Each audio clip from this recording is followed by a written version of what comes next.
Item ಯಾವುದೇ ಇರಲಿ try ಮಾಡಿ ಆಚಿ ಚಿಕನ್ ಮಸಾಲಾ. ಆಚಿ ಚಿಕನ್ ಮಸಾಲಾ. ದರ್ಶನ್ ಸರ್ ಆಗಲಿ, ದಿನಕರ್ ಆಗಲಿ, ಇವತ್ತು ಒಂದು ದಿನ ದರ್ಶನ್ ಸರ್ ನನಗೆ ಈ ಕ್ವಶನ್ ಮಾತಾಡಿಲ್ಲ. ಯಾಕೆಂತಂದ್ರೆ ನನ್ನ ಮೇಲೆ ಅಷ್ಟು ಗೌರವ ಇಟ್ಟಿದ್ದು, ನಾನು ಅವ್ರ ಮೇಲೆ ಅಷ್ಟು ಗೌರವ ಇಟ್ಟಿದ್ದೆ. ನನ್ನ ಕಷ್ಟ ಅಂದಾಗ ಭಾಳ ಸಲ ಹೆಲ್ಪ್ ಮಾಡಿದ್ದಾರೆ.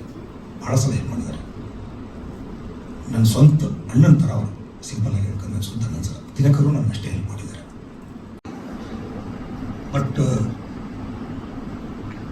ಅವ್ರಿಗೆಲ್ಲರಿಗೂ ಮೊದಲೇದಾಗ ನಾನು ಕ್ಷಮೆ ಕೇಳೋಕ್ಕೆ ಇಷ್ಟಪಡ್ತೀನಿ. ಶಿರ್ಸ ವಹಿಸಿ ಮಾಧ್ಯಮದ ಮೂಲಕ ಅವ್ರಿಗೆ ಕ್ಷಮೆ ಕೇಳ್ತೀನಿ. ಯಾವುದೂ ಉದ್ದೇಶಪೂರ್ವಕವಾಗಿ ಮಾಡಿರಲಿಲ್ಲ ಸರ್. ಪರಿಸ್ಥಿತಿ ನನ್ನನ್ನು ಆ ರೇಂಜಿಗೆ ಮಾಡಿಬಿಟ್ಟಿತ್ತು, ದೂಕಿಬಿಟ್ಟಿತ್ತು.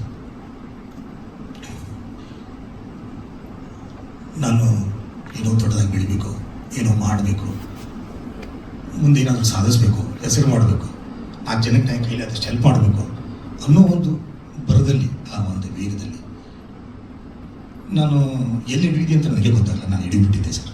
ನೋಡಿದ್ರೆ ನಾನು ಪಾತಕ್ಕೆ ಬಿದ್ದುಬಿಟ್ಟಿದ್ದೆ.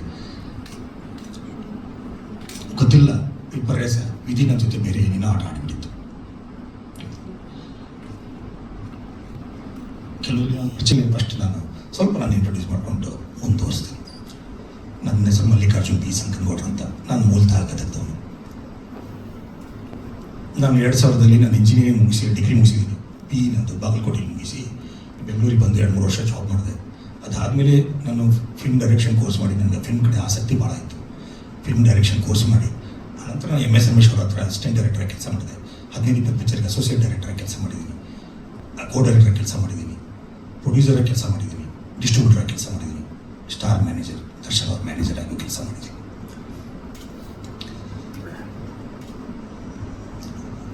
ಎಲ್ಲ ಚೆನ್ನಾಗಿ ನಡೀತಾ ಇತ್ತು ಸರ್ ನನ್ನ ಬಟ್ ನಾನು ಮೊದಲ ಸಲ ಫಿಲ್ಮ್ ಪ್ರೊಡ್ಯೂಸ್ ಮಾಡಿದಾಗ ಸ್ವಲ್ಪ ನನಗೆ ಅಷ್ಟು ನಾನು ಅಂದ್ಕೊಂಡಷ್ಟು ಕೈ ಹಿಡಿಲಿಲ್ಲ. ಅದರಿಂದನೇ ಸ್ವಲ್ಪ ನನಗೆ ಸ್ಟಾರ್ಟ್ ಆಯಿತು ನನ್ನ ಪ್ರಾಬ್ಲಮ್.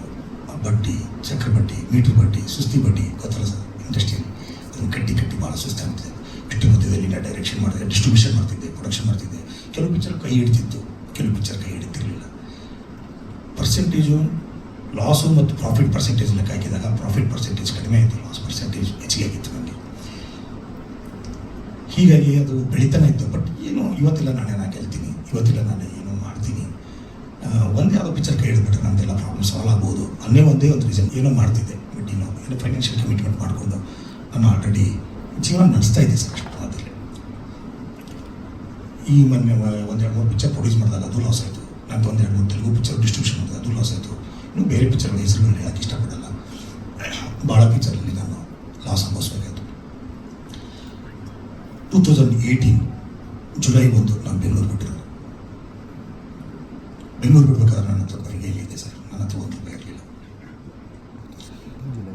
ಮೀಡಿಯಾದಲ್ಲಿ ಏನೇನೋ ಹೇಳಿದ್ದಾರೆ ಅಂತ ವಿಷಯ ಆಮೇಲೆ ಗೊತ್ತಾಯ್ತು ನನಗೆ. ಬಟ್ ನಾನು ಹೋಗ್ಬೇಕಾದ್ರೆ ಹೆಚ್ಚು ಕಡಿಮೆ ಯಾಗೋ ಬಡ್ಡಿ ಕಟ್ಟಕ್ಕೆ ಅಂತ ಒಂದು ₹15,000 ದುಡ್ಡು ಇಟ್ಟಿದ್ದೆ ಸರ್. ಆ ಬಡ್ಡಿ ಅವತ್ತು ಸಾಯಂಕಾಲ ಆದರೆ ಕೊಡಬೇಕು, ಅನಿವಾರ್ಯವಾಗಿ ಊರು ಬಿಡುವಂಥ ಪ್ರಸಂಗ ಬಂತು. ಆ 15,000 ಅಷ್ಟೇ ನನ್ನ ಜೇಬಿತ್ತು. ಬರಿಗೆ ಲೆಕ್ಕನೇ ಅದು 15,000 ಅಷ್ಟೇ ನನ್ನ ಊರಿಗೆ ಹೋಗಕ್ಕಂತ ಸ್ವಲ್ಪ ದುಡ್ಡಿತ್ತು ಅಷ್ಟೇ ಸರ್. ಅದು ಬಿಟ್ಟರೆ ನನ್ನ ಹತ್ರ ಏನೂ ದುಡ್ಡಿಲ್ಲ, ₹1 ದುಡ್ಡಿರಲಿಲ್ಲ. ನನಗೆಲ್ಲವೂ ಇಲ್ಲೇ ಕಳೆದಿದ್ದೀನಿ. ನಾನು ಒಂದೇ ಕೆಲಸ ಮಾಡಿಲ್ಲ. ನಾನು ಹೋಟೆಲ್ ಬಿಸ್ನೆಸ್ ಇತ್ತು. ನಾನು ಖಾನಾವಳಿ ಮಾಡಿದ್ದೆ ವಿಜಯನಗರದಲ್ಲಿ, ಗೋದಾವರಿ ಮೆಸ್ ಅಂತ. ಮತ್ತು ಒಂದು ಸಾಫ್ಟ್ವೇರ್ ಕಂಪ್ನಿ ಮಾಡಿದ್ದೆ. ಮೈನ್ಸಲ್ಲಿ ಸ್ವಲ್ಪ ಯಾರೋ ನನ್ನ ಫ್ರೆಂಡ್ ಹೇಳಿದ್ದಕ್ಕೆ ಅಲ್ಲಿ ದುಡ್ಡು ಹಾಕಿದ್ದೆ. ಮತ್ತು ಸ್ಯಾನಿಟರಿ ವೇರ್ಸದ್ದು ನನ್ನ ಫ್ರೆಂಡ್ ಒಬ್ಬ ಬಿಸ್ನೆಸ್ ಮಾಡ್ತೀನಿ ಅಂತಂದರು, ಅದರಲ್ಲಿ ದುಡ್ಡು ಹಾಕಿದೆ. ನಾನು ಸ್ವಲ್ಪ ಯಾರೋ ನನ್ನ ಫ್ರೆಂಡ್ಸ್ ಬಂದರೆ ನನ್ನ ಕೈಲಿದ್ದಾಗ ಅವಾಗ ಮಾಡ್ತಿದ್ದೆ. ಅವಾಗ ಟೈಮ್ ಚೆನ್ನಾಗಿತ್ತು, ಏನೋ ಸ್ವಲ್ಪ ದುಡ್ಡು ಓಡಾಡ್ತಾ ಇತ್ತು, ಹೆಂಗೋ ಅಡ್ಜಸ್ಟ್ ಮಾಡ್ಕೊಂಡು ಮಾಡ್ತಾಯಿದ್ದೆ. ಬಟ್ ಯಾವ ನನ್ನ ಕೈ ಹಿಡಿಲಿಲ್ಲ ಸರ್. ಒಂದೇ ಸ್ವಲ್ಪ ಹೋಟೆಲ್ ಬಿಸ್ನೆಸ್ ಒಂದು ರೇಂಜಿಗೆ ಕೈ ಹಿಡಿತು ಅಷ್ಟೇ ನನಗೆ. ಅದನ್ನು ನನ್ನ ಫ್ರೆಂಡ್ ಮೇಲೆ ನಾನು ಸ್ವಲ್ಪ ಬ್ಯುಸಿ ಆದಮೇಲೆ ಅದನ್ನು ನನ್ನ ಫ್ರೆಂಡಿಗೆ ಬಿಟ್ಕೊಟ್ಟೆ. ಅವನು ಒಂದಿಷ್ಟು ದಿವಸ ನಡೆಸಿ ಅದನ್ನು ಬಿಟ್ಬಿಟ್ಟ. ಆಮೇಲೆ ಅದು ನನ್ನ ಕೈ ಬಿಟ್ಟು ಹೋಯಿತು.